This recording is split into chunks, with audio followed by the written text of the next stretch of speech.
Starting with the best base mesh possible will save you time completing your project.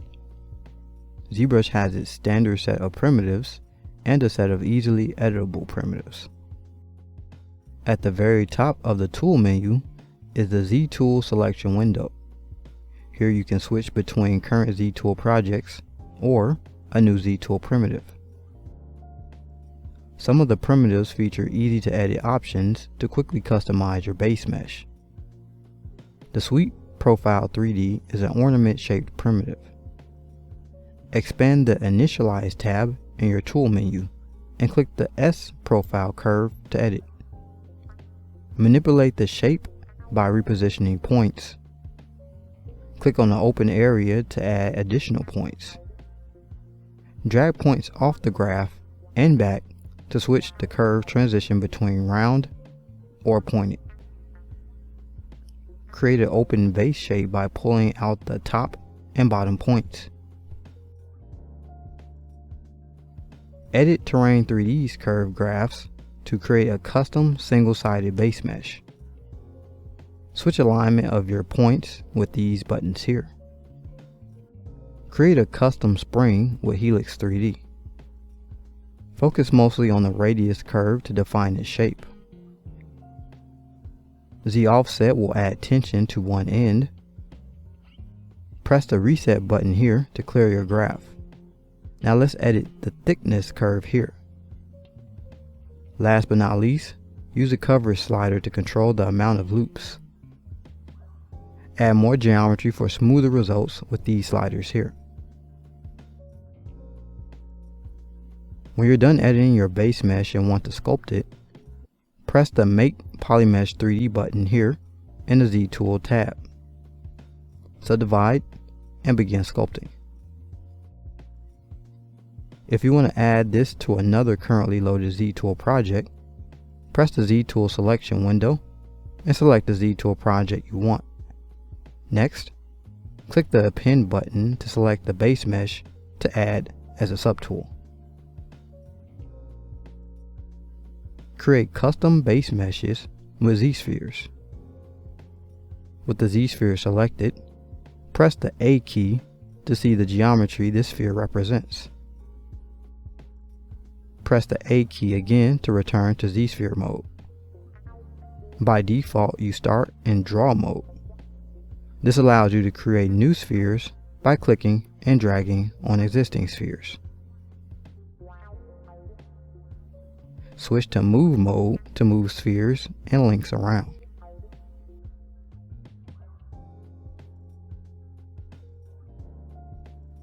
Switch to scale mode to resize your ZSpheres.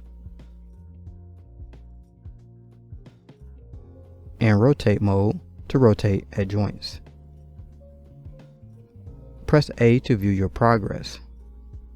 When in draw mode, you can also add spheres along the link portions to manipulate. Holding the Alt key while clicking on ZSpheres will delete your ZSphere. You can delete all ZSpheres except your starting sphere. In your transform menu, you can activate radial symmetry when creating ZSpheres. Just set your axis and your radial count, and next click to draw out radial form of ZSpheres. Switch to move, and all your other tools work with radial symmetry enabled.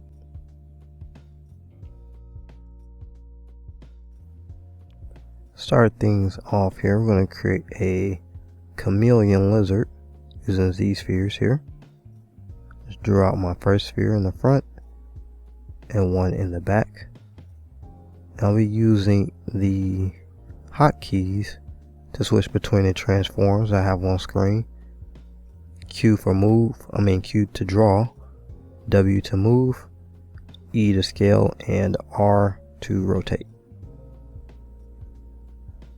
I scaled up the front Z-sphere for its head, and I just added some extra segments in here to extend the arms and legs, or all legs,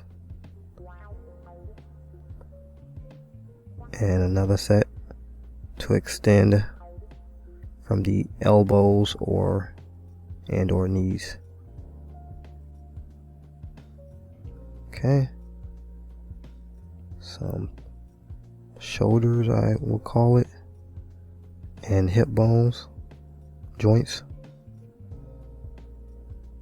And we're just gonna bend those into position, just using our reference as indication of placement here. I'm also doing a bit of scaling. Now for the most part, you shoot to get your ZSpheres in the rough locations of your intended direction. You won't usually get them completely done. You'll still need to do a bit of work in the scope section. Just scale down the tail spheres there. Alright, just press A whenever you want to see how things look. Just moving some of these joints around in the tail, as well as adding more joints to curl the tail. And this is definitely an advantage of ZSpheres here, because doing this even with box modeling without having a primitive spiral would take some time to do. So, or some kind of spiral generator, or here you can just place the joints and get the general shapes and direction in, which is really the benefit of ZSpheres here, to quickly generate your base mesh. I'm just pulling out spheres into place where it's kind of like toe hands, kind of like two nubs there. Kind of going for a stylized version as well, so some of these forms will translate over in our final sculpt. And for the most part, we got everything down. I'm going to spend some time on the head here. Got the eyes and a sphere up front to extend the face a bit. Okay. See if I scale this up. And I'm going to scale up this sphere here. And as well as these here. And that center joint as well. And before you conclude, it's a good idea to just take time to push the base mesh as much as possible. Let's go ahead and see if we can get that arch in his back here just by positioning these ZSpheres. I'm going to add one on the top, see if I can kind of create that crown shape he has on the top of his head. Extend the eyes a bit. Alright, I think we're just about there with our chameleon here. Just going to continue to move things into placement. Just going to scale up the head here.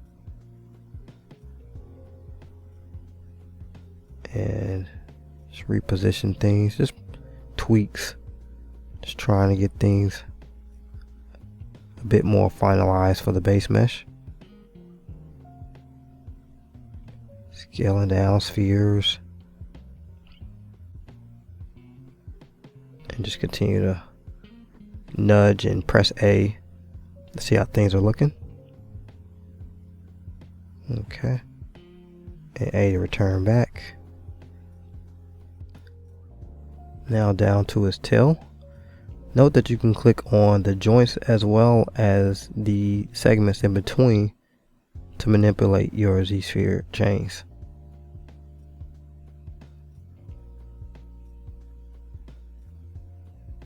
Alright. We're just about good here. Here's the final version of him sitting on a branch we created. Now we can go ahead and move on. Open the Adaptive Skin tab in your tool menu. Here you will find the preview button we've been toggling with the A key. These settings allow you to set the resolution of your custom base mesh. Exit preview mode and set the density slider to 2. Next, set the Dynamesh resolution slider to 0 and the G radial to 4. Once done, press the A key to preview your low base mesh. Exit preview mode and set a density of 3 and a Dynamesh resolution of 210. Next, set the G radial slider to 20. When done, press the A key to preview a smooth mid-poly mesh. When done setting your resolution of choice, press the Make Adaptive Skin button to convert your results into a new Z tool that can be found up here in your Z tool selection window.